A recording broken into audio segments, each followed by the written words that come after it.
We did not expect to see jets of fluid flushing out toxins from the brain. If you have a choice, this is the way that you need to sleep and this is why. You're a neuroscientist. Yeah. There's a lot of people who have dysfunctional sleep. We live in a world where I feel like it's increasingly difficult to have, great sleep.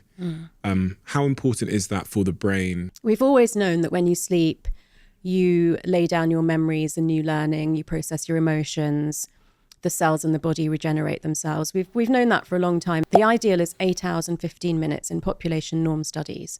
So that doesn't mean it's for everyone, but for most people, that's the ideal. Actually sleeping more than that can be depressogenic, so it can start to lower your mood. So you don't want to really be sleeping for 9+ hours, but you ideally need to be in bed for 9 hours to get that amount of sleep. And so there was some award-winning research around 2012 to 2014 when we were beginning to understand how important the cleaning of the brain is overnight. So this entirely new system that we didn't know existed, which is called the glymphatic system, that system is a very active kind of waterway channel cleansing system of the brain.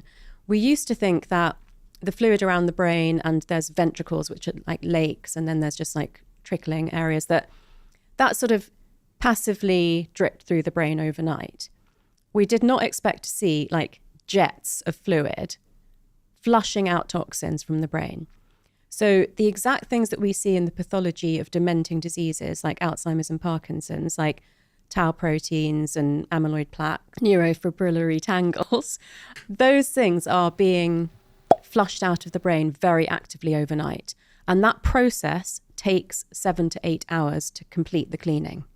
That's why you need to be in bed for 8 to 9 hours. So it takes 7 or 8 hours of restorative sleep, or just being in bed? Just sleep.